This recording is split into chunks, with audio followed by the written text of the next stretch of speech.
Welcome back to the hyperbolic coding chamber. We are here once again to slay algorithmic demons. The HCC's numbers and headcount are growing very, very quickly.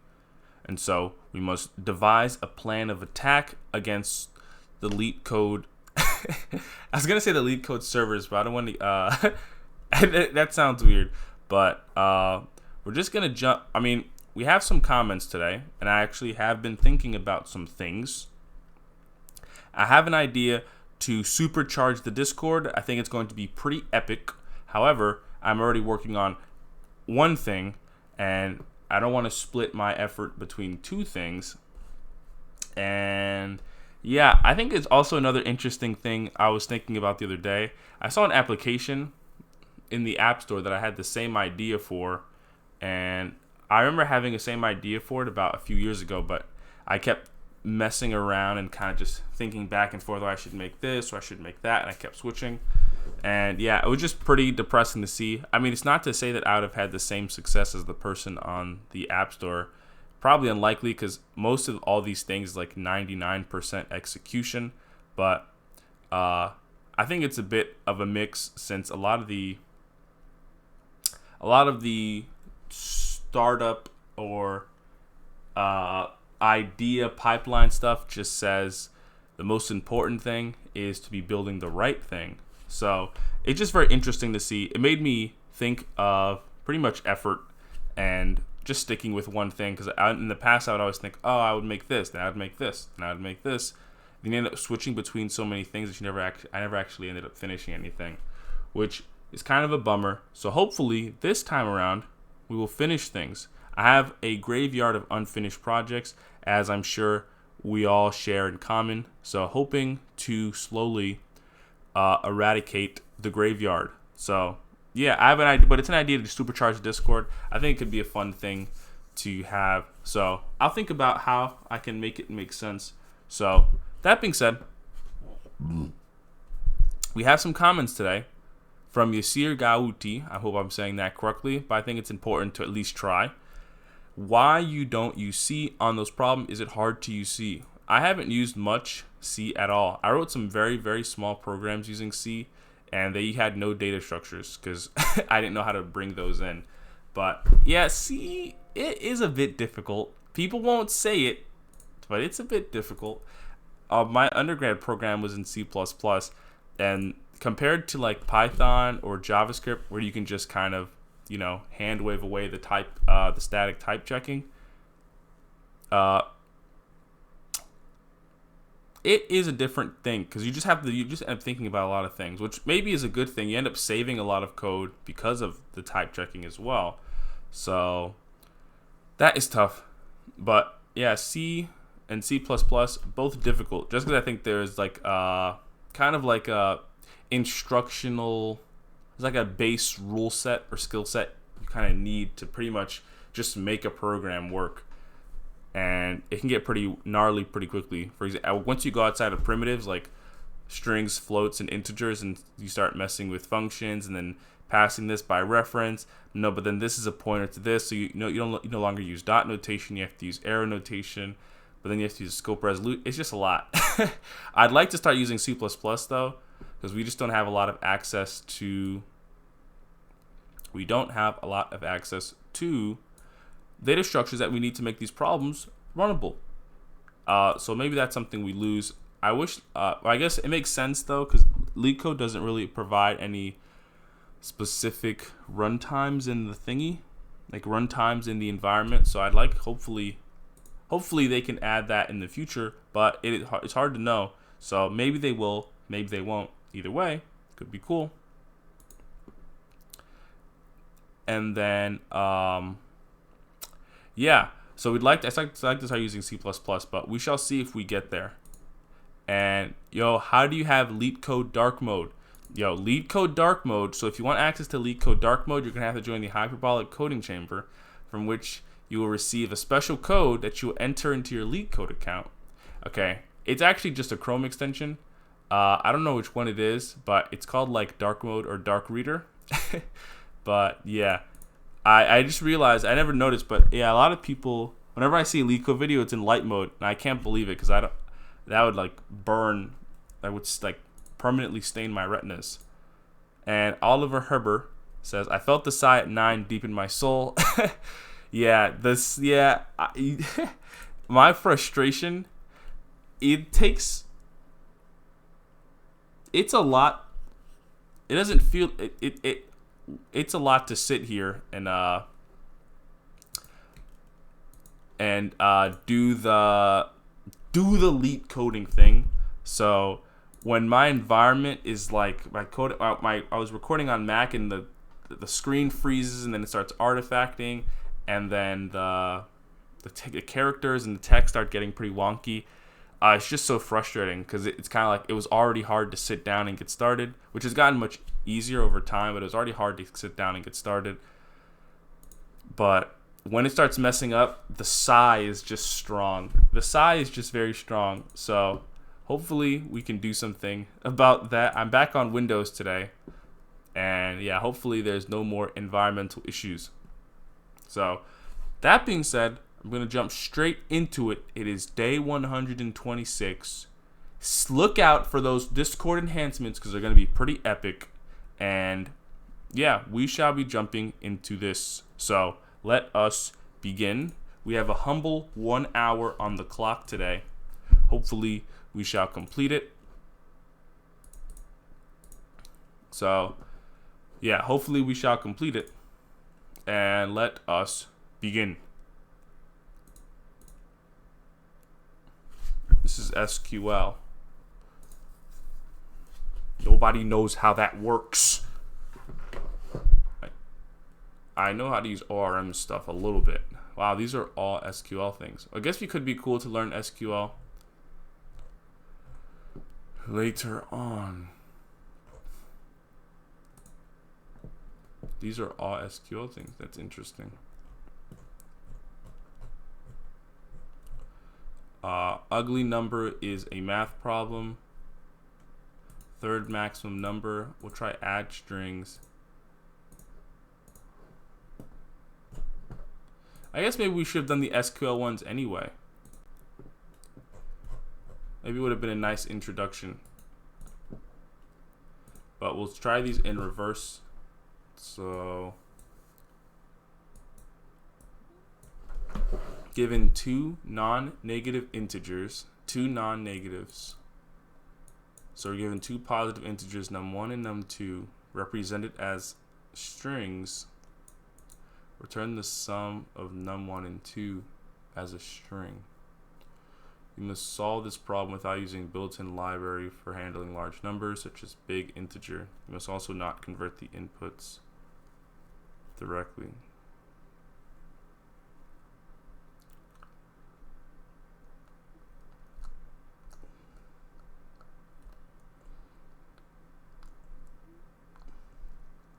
One is less than or equal to num.length.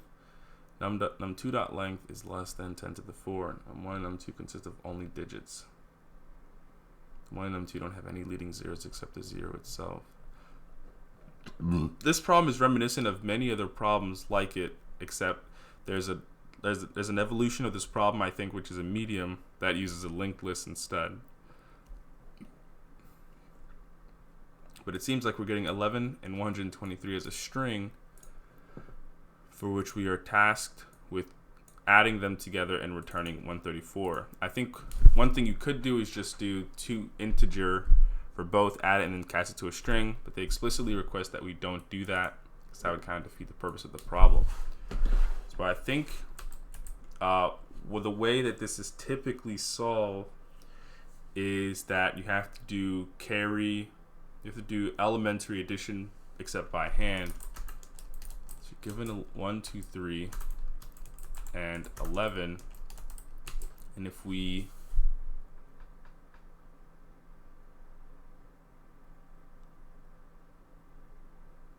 you would iterate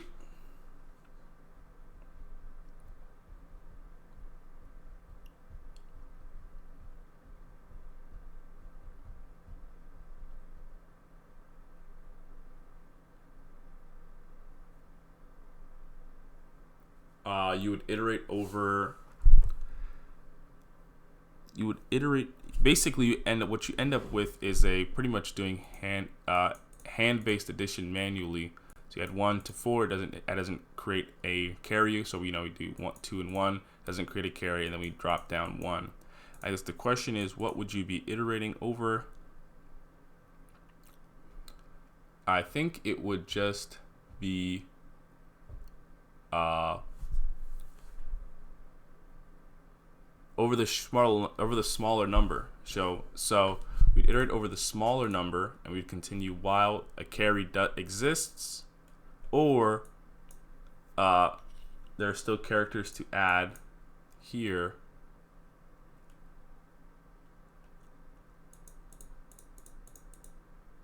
And then we have to make sure to keep remaining nums in num1. But I think we could do this. I think the only issue is we have to turn it into an array first.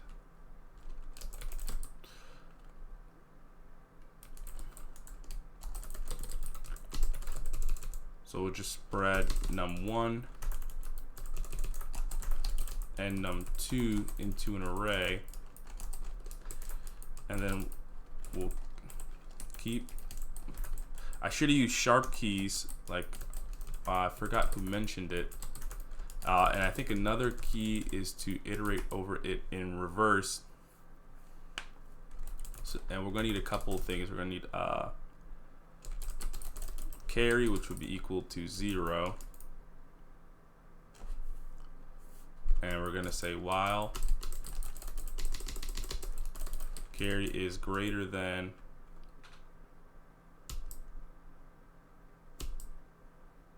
we'll just say while carry and or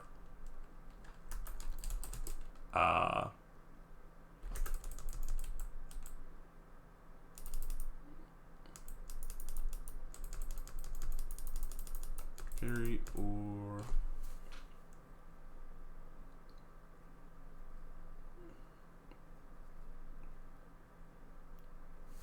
so we have to change one thing being that we need to know which one is the shortest.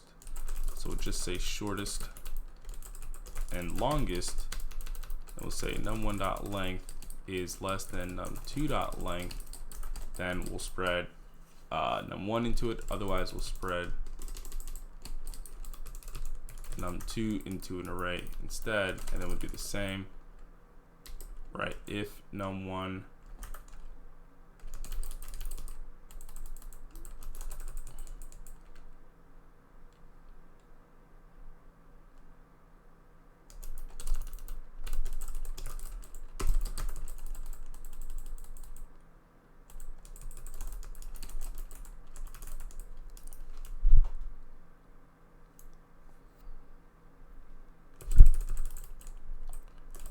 This is a strange way to check shortest and longest. We have num1.length. It is less than it, so we get num1, and then num2 is greater than it. What if when they're the same, we choose num1, and then if num2.length is less, it isn't, so we'd get num1. So we'd actually get the same array under the same length. So we should probably make this like this. We get the same value. Yeah, I don't think you can do it like this. So we'll just say num1.length. We had a similar problem, I think, in another. Actually, it's fine. Num1.length is less than num2.length, right? Then shortest becomes num1, otherwise it becomes num2. And then we'll check if shortest is equal to num1, right? Then longest must be num2, otherwise it's num1. And then from here we can just have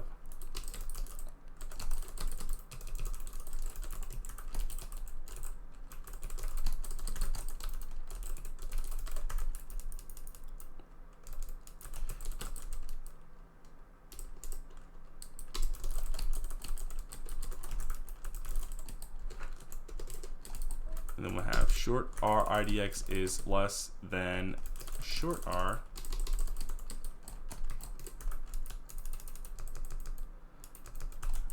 And then now we have to calculate pretty much the carry and the value that goes in the place.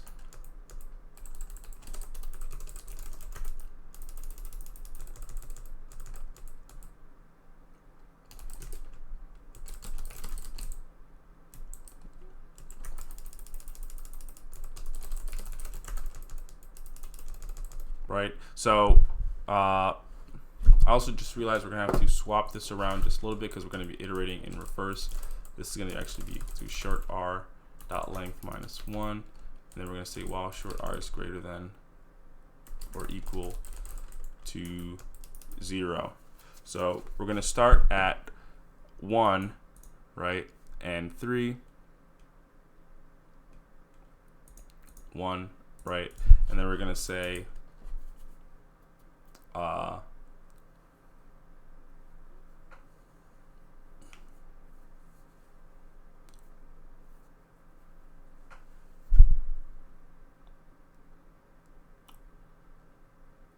plus 1 and carry if exists.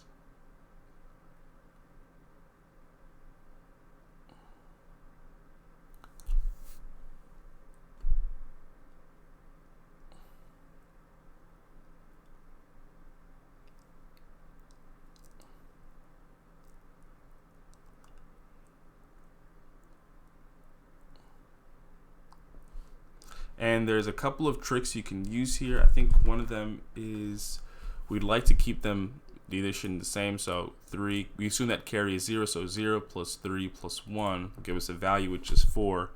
4 ultimately goes in the spot of ands. From here, I think it might be easier if we just change it to 9 and 2. So we do 9 plus 2, we would get 11. Now our carry here is going to be 1. Right, and so that makes sense. The way that we would get the value for carry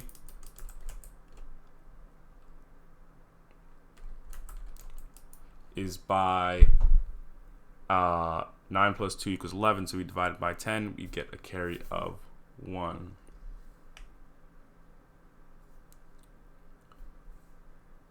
And if we do 11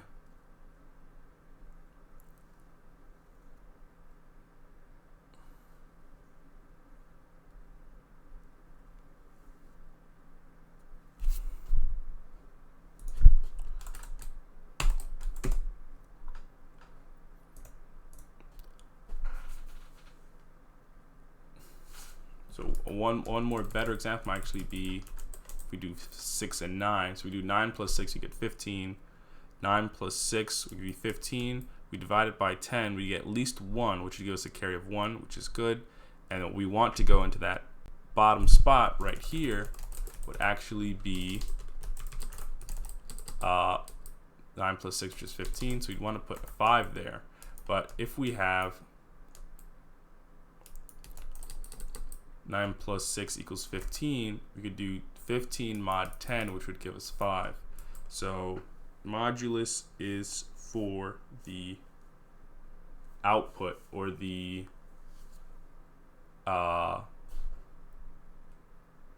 addend. But first we'll have to get the value, which is going to be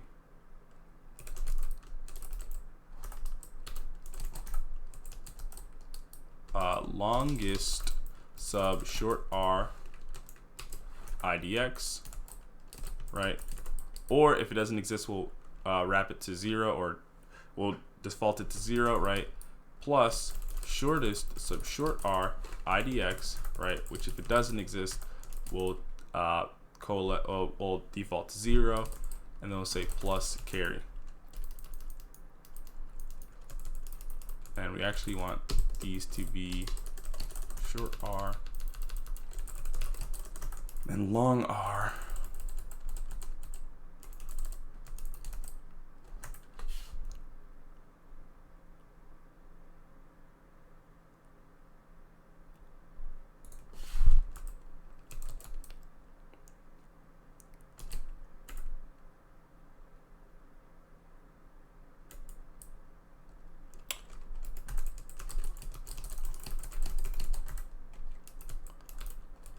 So right now it is an array of strings, and we want to change it to an array of numbers.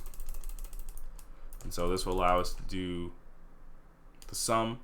So now we'll have a value, right? And we can actually just call this sum the sum of all three values, right? Which would be 9 and 6, and a carry, which is assumed to be 0, right?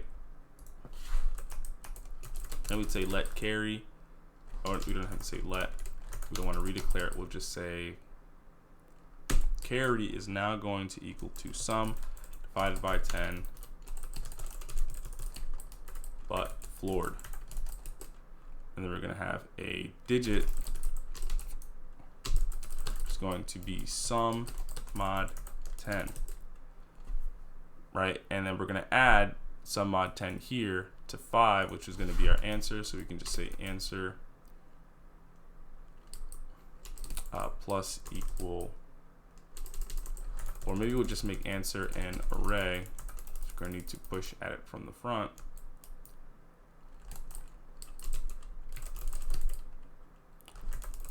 We'll do answer dot unshift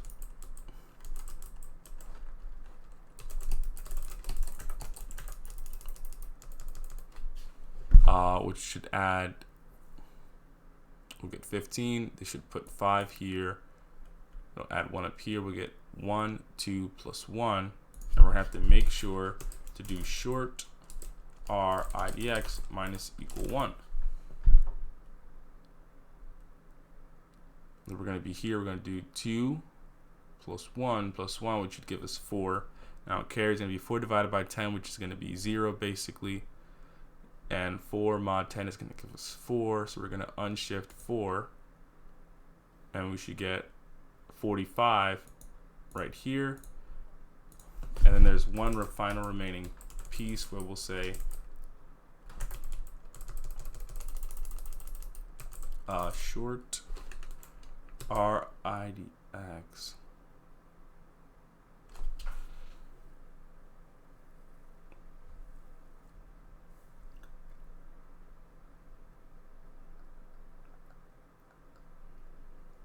It's actually easier to reverse the strings first. It simplifies a lot of the loops. But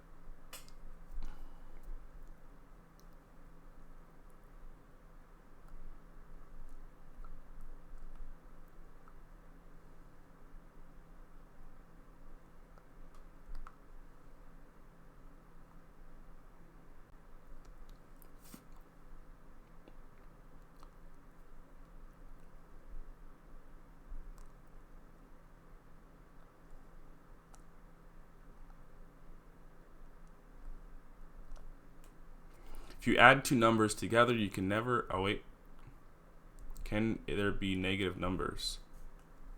They're both non-negative, so in this case, if we add two numbers, they'll only be larger. So what we can do is just say if answer.length is less than long r.length,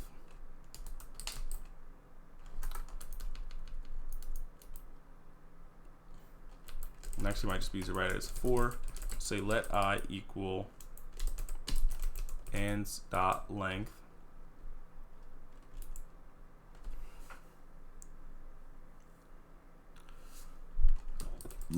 I is less than long r.length, right? Because ans.length is 2 and long r is 3. You know, all we should have to do is say ans.unshift.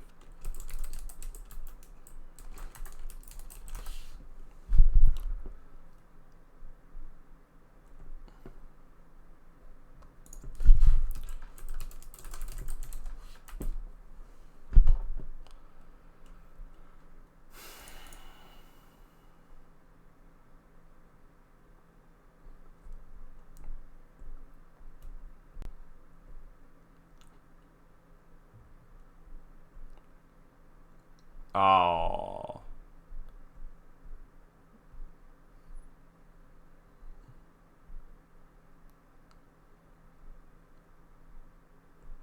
I think if we remove, I just realized since the strings aren't in reverse, it's actually not that simple. But let me just make sure that we're actually getting, we should get 34. Instead, we're getting 23.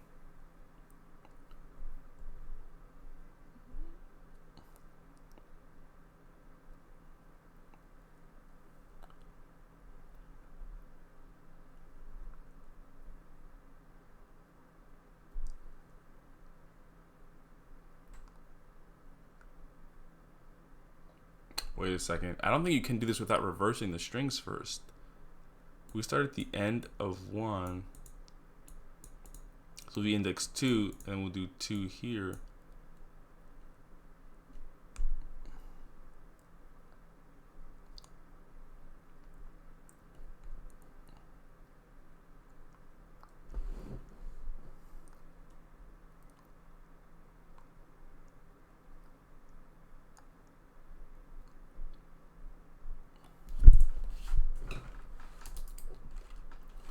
Wait, even then our base logic is off because we're not even getting, if we start from the reverse, we have 11 plus 23, we do, I was expecting 34, but that quite doesn't make any sense either. I think we have to reverse the strings first. Otherwise, when we start at the back, we're never really certain that we're starting at the first,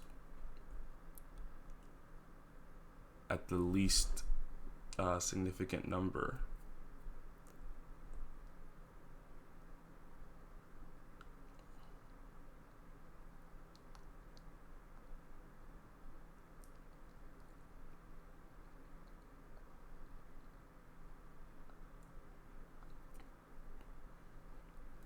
Even so, we should still be doing,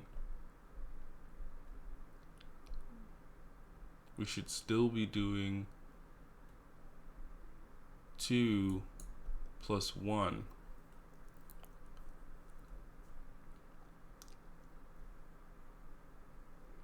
Give you 3.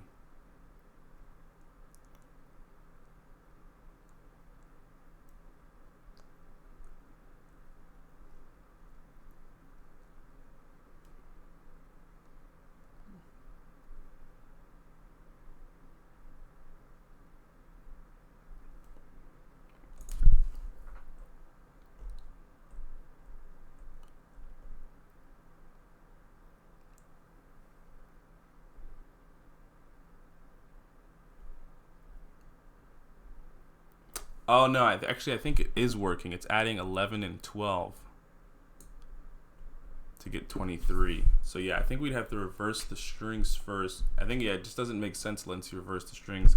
Then we can always start at the least significant bit of both. Then if you reverse it, then you can just go, you can just iterate forward, and it simplifies the whole thing a lot. If you add the first one and the second one, the carry, so let's see if we can visualize it first. Reverse the strings first.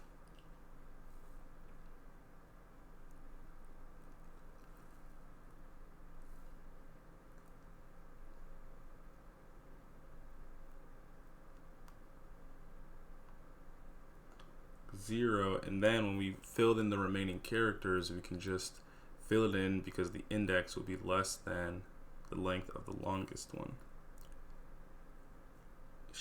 So we should only have to add the function, change line 12, 13, 18. So I think we should be able to do this. So we'll make a function which should reverse a string. Left equals 0, left right equals desktop minus 1. We'll spread the string.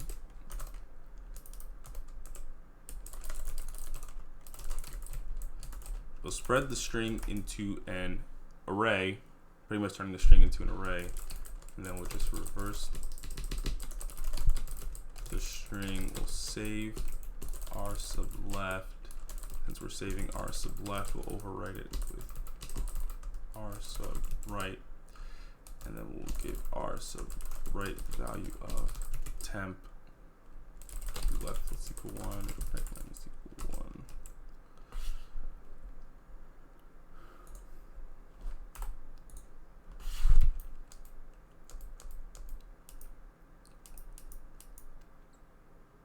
And actually, since these are arrays,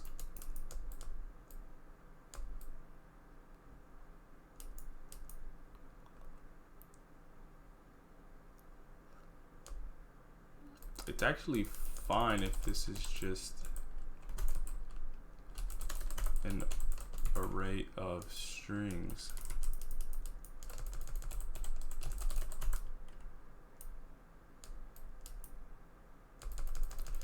And then we'll just return a reversed array.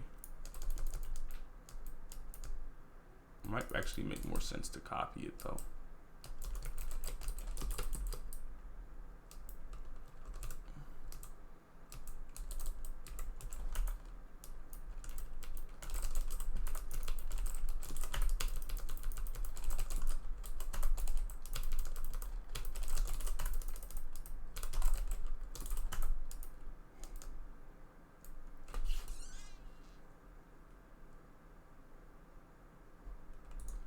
And then we'll just return the array. From here, we'll just reverse the array when we create the array of strings. We'll just reverse it right here instead.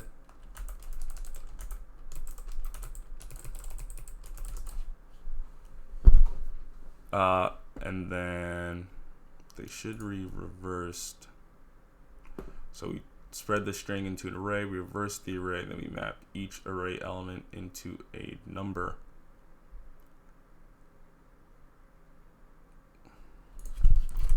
Here we can change short IDX into just, we'll just change this to IDX, and it's now going to start at 0, and we'll say, well, IDX is less than short r dot length.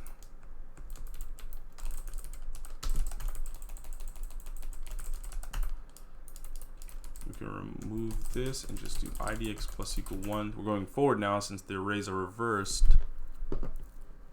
And then if we do it with our current way, we should end up, this one should actually give us reversing them. 11 reverses 11, 123 versus 321. We should do 11 plus 23 to give us 34.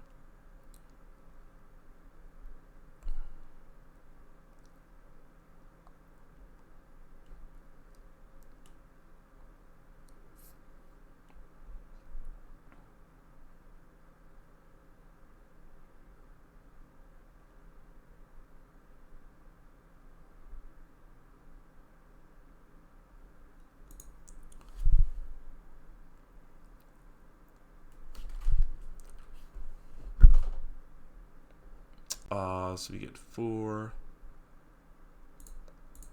It's kind of hard to see this. You get 11 plus 23, we get 34. So we do 4 and then we push 3 in front. So I'm thinking we should get 34, but say we are getting 34, which is good. Now we just have to do 4 or pretty much while IDX is less than long r dot length.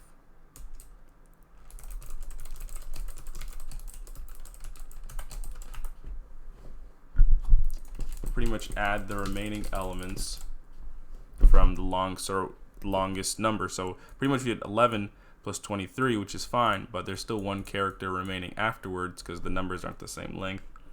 You have to add that number.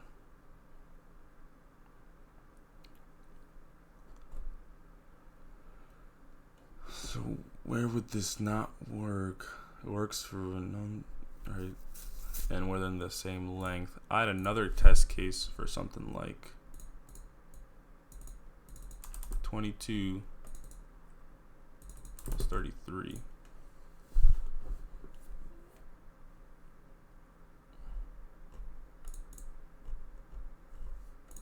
It's not saying if it worked. Oh.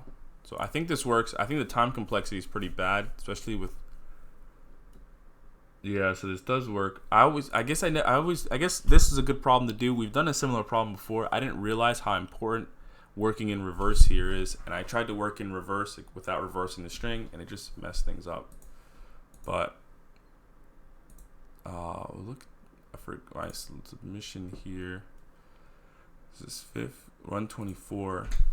So we iterate over both strings. That could be first string plus the second string. So if we say the first string is n and the second string is m, looks like we're doing n plus m. The problem though is that adding to the front of an array is actually n squared time. So I'd say n plus m squared. I think we could actually do this a bit faster. We actually just made answer an array. What we'll do is just add the characters to the end so as not to trigger, because we add an element from the front, we have to shift all the elements over one to make space for the new one. What we could do is just reverse answer, which would do linear time, and then join it, which should be slightly faster, I think.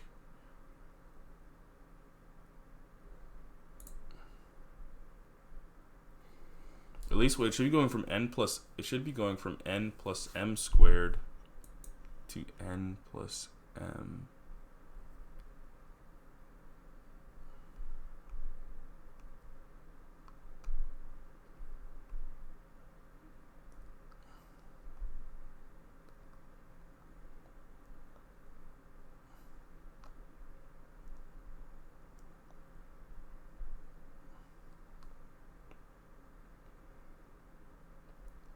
And I think another thing we could do, instead of doing parse, never mind. We will take it. We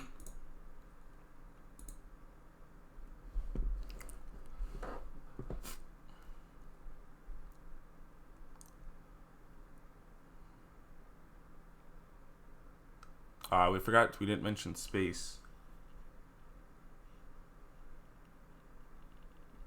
Space likely be. I wonder if it'd be n plus m. I wonder if it would be m plus n plus m. I never remember if we include our output as part of the space used, but we'll just maybe you exclude it. And it could be n plus m. Schoolbook digit by digit addition, note comma that to fit into constant space.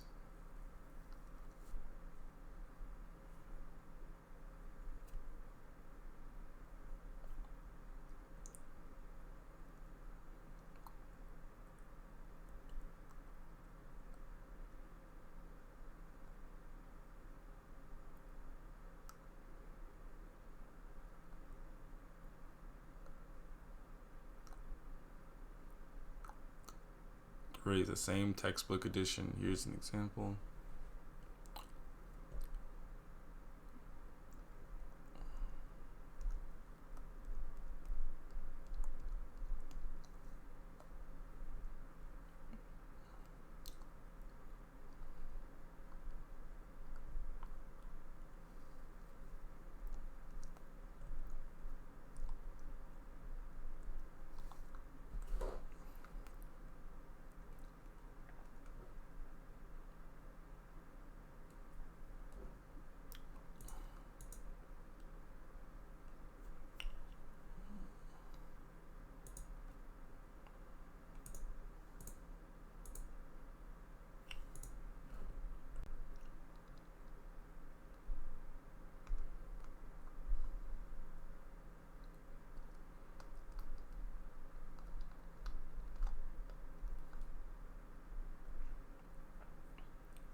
we can't turn them to integers at all?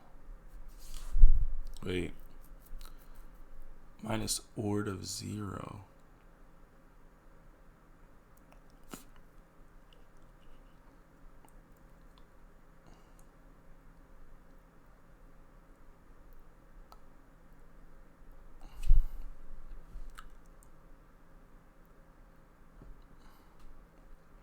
All right. So they join the strings.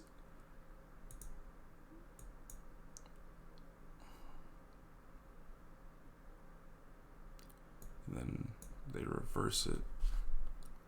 Or they reverse it and then join the string.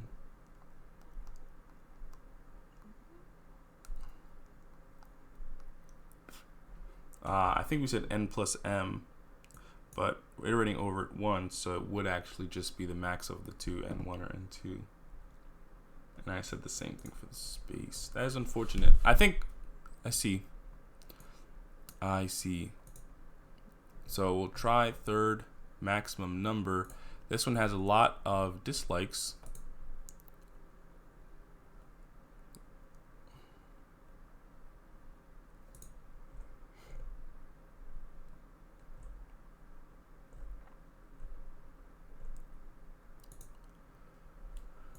This one has quite a bit of dislikes. Given an integer array nums, return the third distinct integer array nums.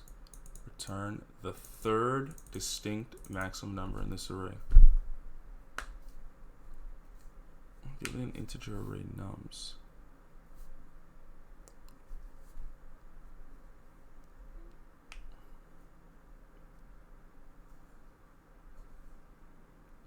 Given an integer array nums.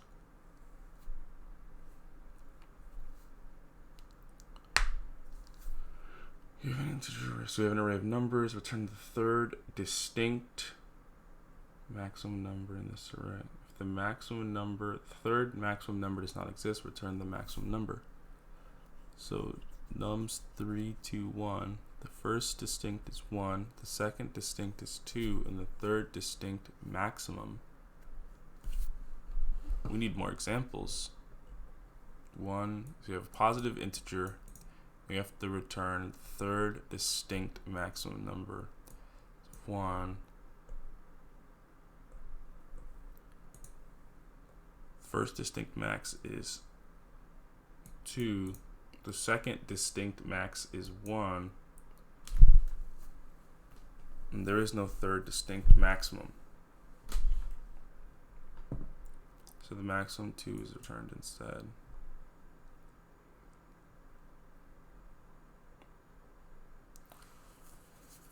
The first distinct maximum is 3. The second distinct maximum is 2. How is it a distinct maximum if there's 2 of them?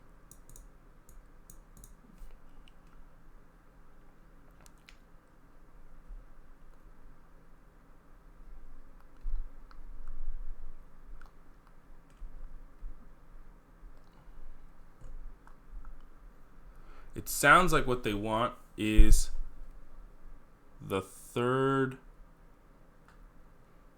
pretty much if we had a unique value, a unique set, pretty much a set of all the numbers in the array, we want the third maximum number.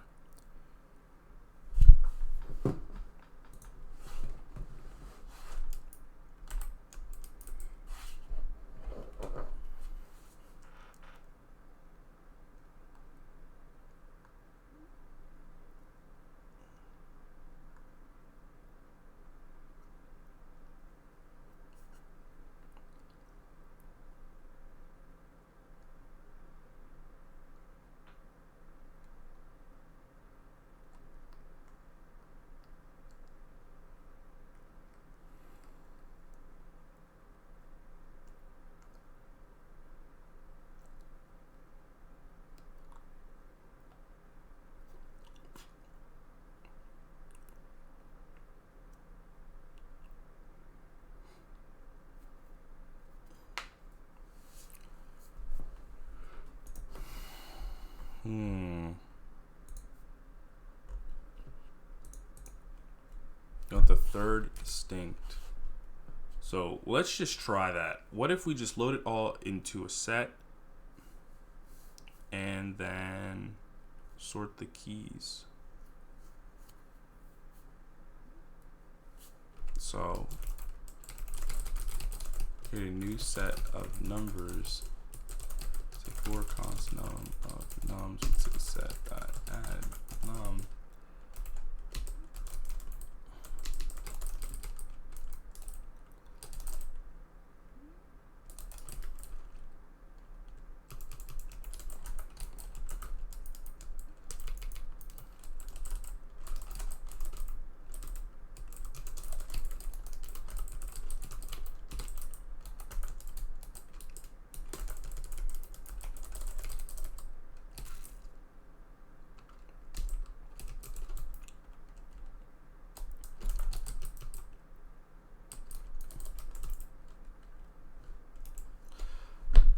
They said they wanted the third maximum. If the third maximum does not exist, so we try and access the third maximum. If it doesn't exist, we just return the first number. So let's see if this makes sense. We'd add all 2, 2, 3, 1 into a set. We'd get 3, 2, 1. We'd have all the keys, so we'd sort them in descending order. We'd have 3, 2, 1. We'd return 1.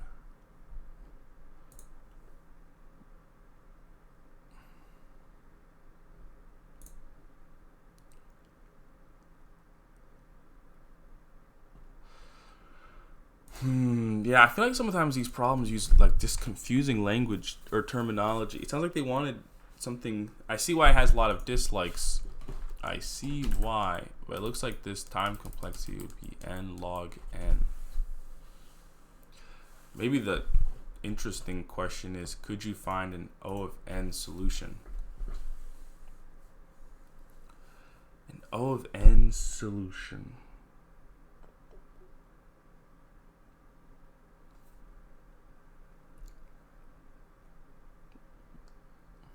And sorting's out of the way. We want to find the third maximum number.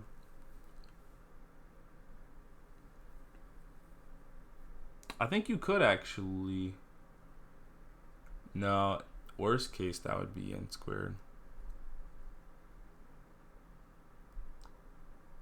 If you iterated through, added it all to the set like we did, you have all these distinct numbers.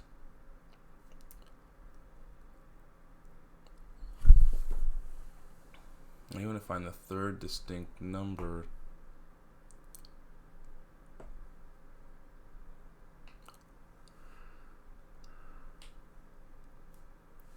The third distinct number.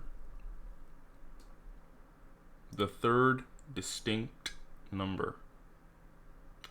Linear time solution. Oh, maybe. I think if you use the heap, actually, I think you could. But I actually don't know how to use a heap or what a heap is. I also don't even know if JS has a native implementation of heap.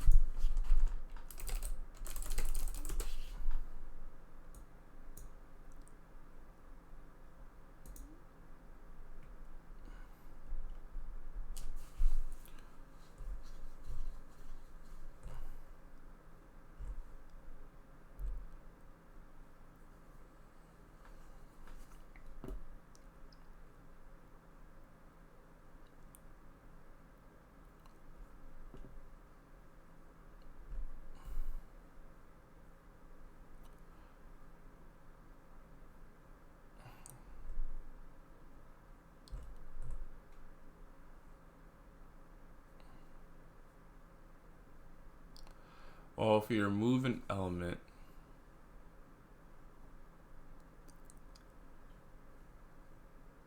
yeah, our removal would be log n. And let's just say we don't have to do it n times. But actually, it would still be n times.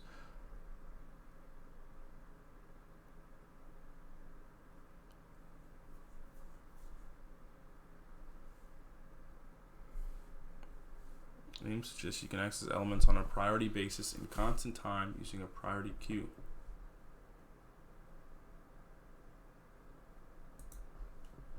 I feel like the way is the heap.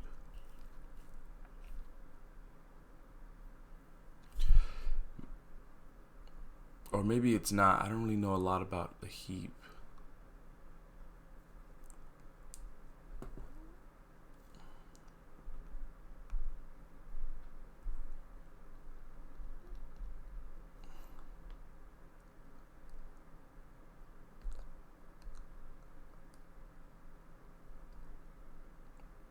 The way is the heap. The way through is the heap.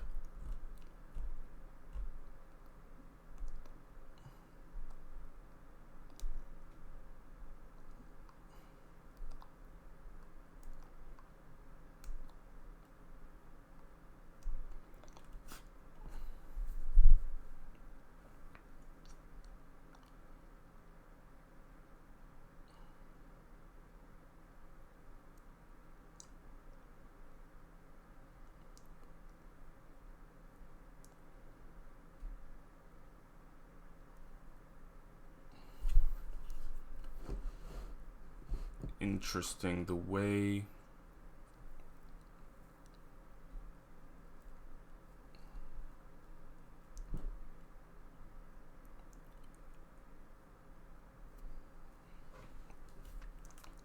I think you have to use the heap.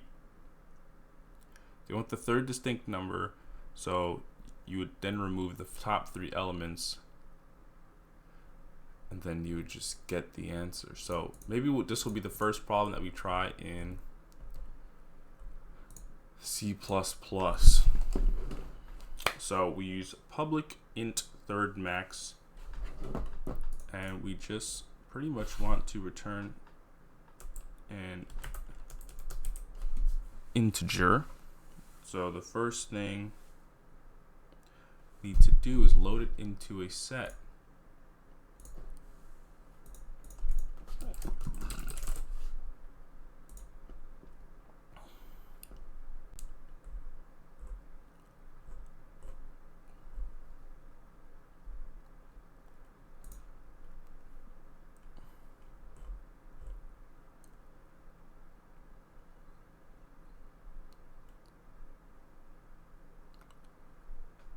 Empty set.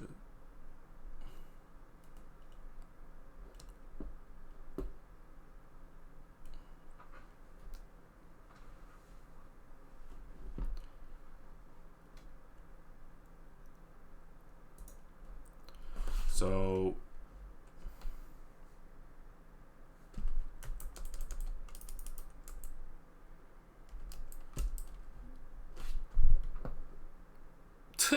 our C++ switch is going to be a bloodbath.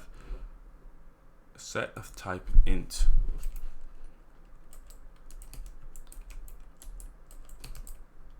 Set of type int.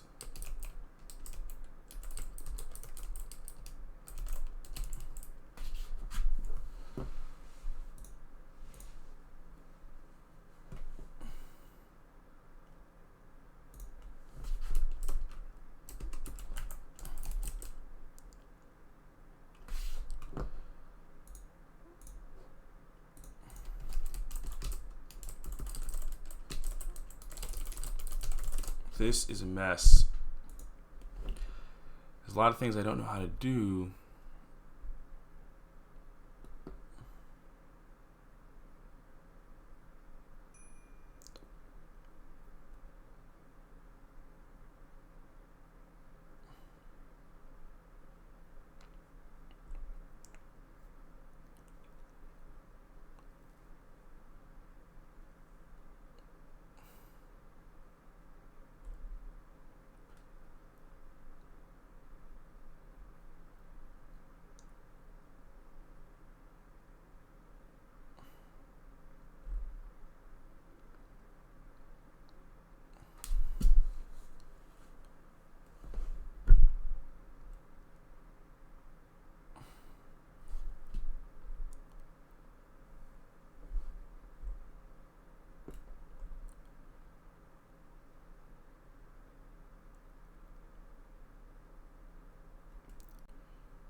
Maybe the way is just to learn to implement a vector on the spot. A heap on the spot.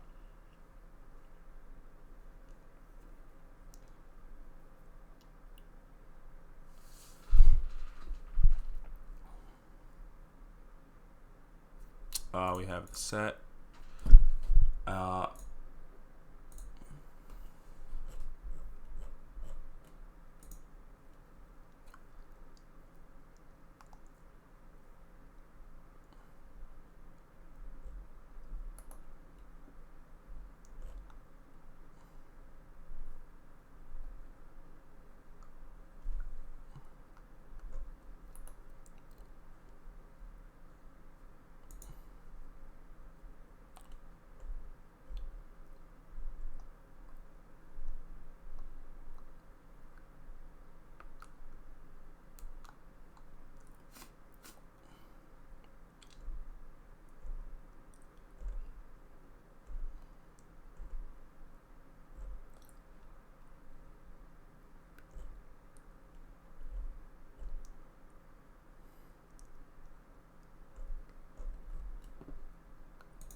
S1 dot begin, comma S1 dot end.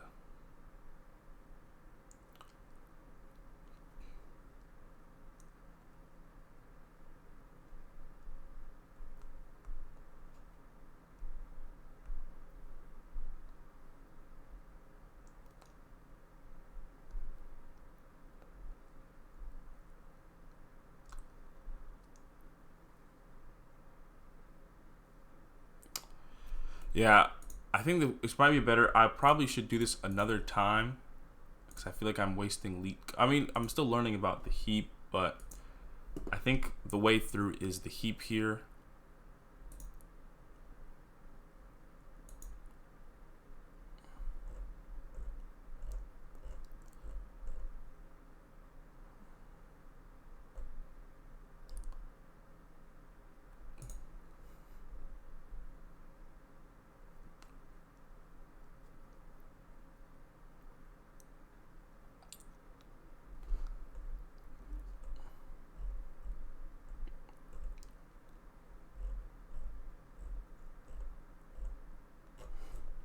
Right, so it looks like this is the heap right here. We can use one max heap data structure and keep all distinct numbers of our array in sorted order.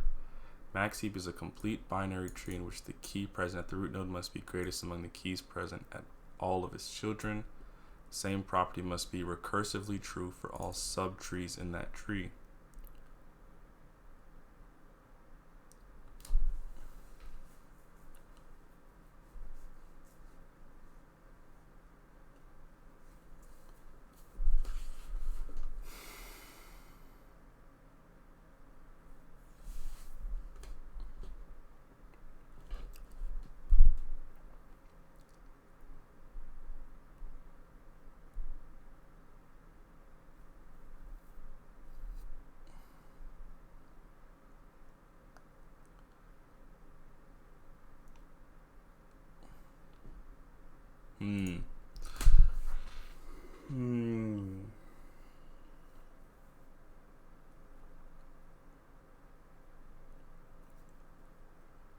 Heap.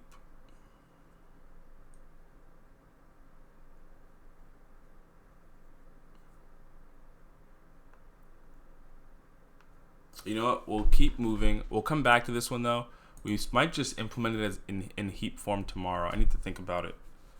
But we will take it. We have another problem and only a few minutes left, but we'll see what we can get out of it. Given an array of strings words, return true. Given an array of strings words, return true if it forms a valid square. A sequence of strings forms a valid word square if the kth row and column read the same string, where k is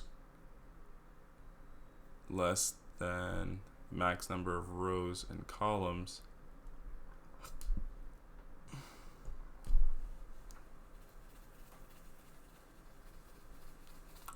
Even an array of strings words return true if it forms a valid word square. A, B, C, D, B, and O, T.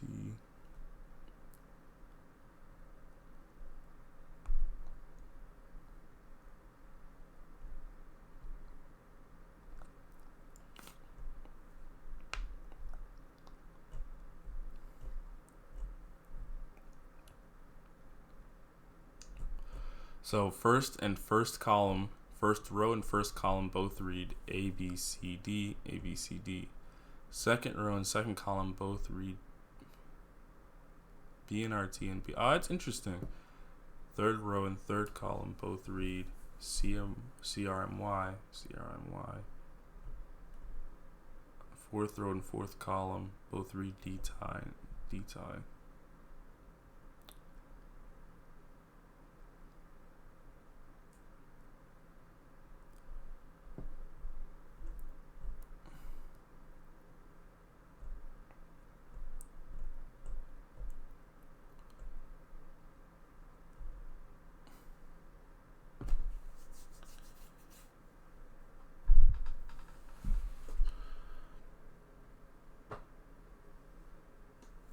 This looks like an evolution of the words. I only consists of only lowercase English letters. This looks like the evolution of the transpose matrix problem. Except before we were doing two loops separately, or not separately, we were building the transpose of the matrix. Where here, I think we're basically asking if we were to transpose the matrix, would it be the same matrix?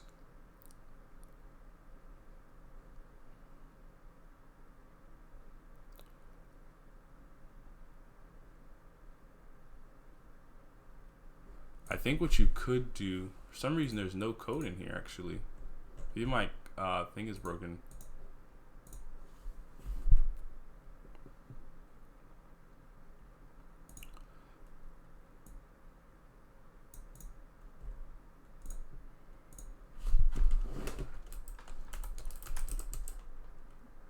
If we make it to the end, we'll assume true. I think we could just do row equals 0, row is less than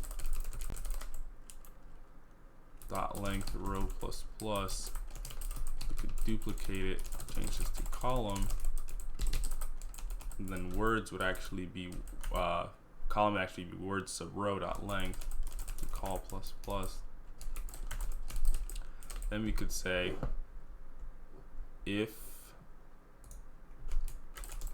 words sub row sub call, which would be A, or in this case B, because it could be at row 0 column 1, does not equal words sub call, which should be, well, we're checking the row, so we want to check that B matches here. So column is going to be 1, and we want to make sure that array 1, which would be this array here, equals row. So if they aren't the same, we would like to return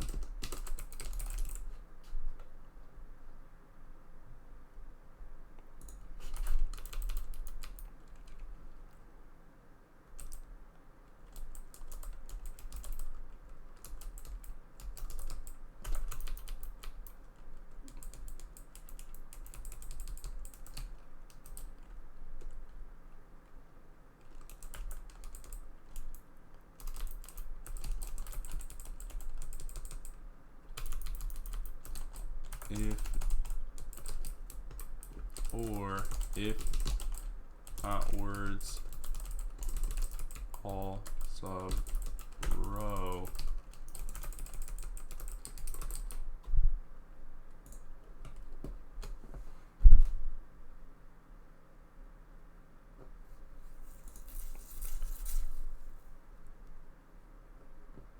Okay. Yeah, it's interesting. This problem goes almost perfectly in the transpose matrix, which is pretty cool. Now my question is, did I over validate the data, and do you actually need this part right here? I feel like you need it because we're not guaranteed that every indice has an element.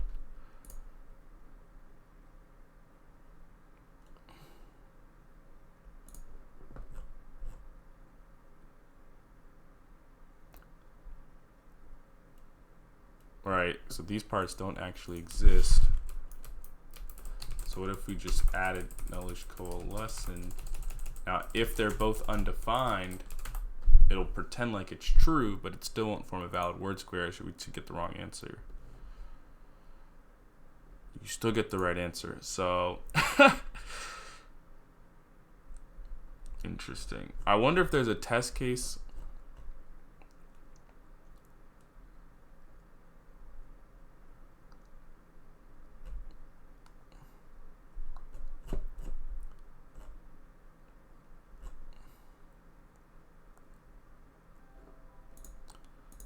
I wonder if there's a test case where you could make this fail. Oh, I see. We're given an array of words. I see. So when we're doing the second subscript, it's not, yeah, it's technically just a word in there.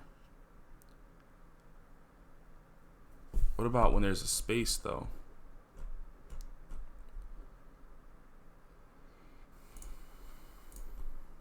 This would be case 2. I see that we just moved down one.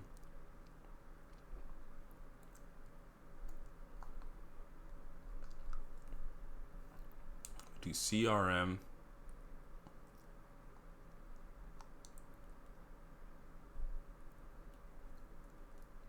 Guess I was thinking that if we take, for example, here and we check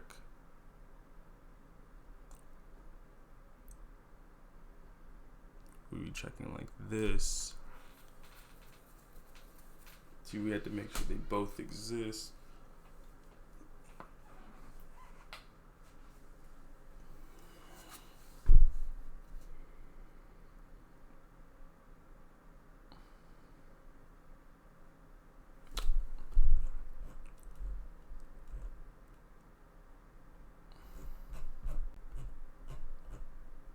I don't understand. Why did I think this would fail? Case was if it doesn't exist, if the word subversive call doesn't exist. That would also be a failure.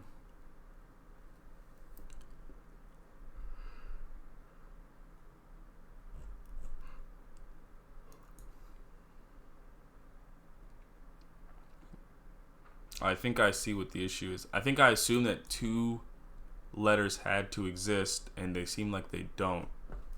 So, rip. But maybe we'll have to come back to third maximum number tomorrow. I kind of want to see if we can do it with a heap. But there's no heaps in JavaScript, so we have to figure out a way to make that work. But the grind continues.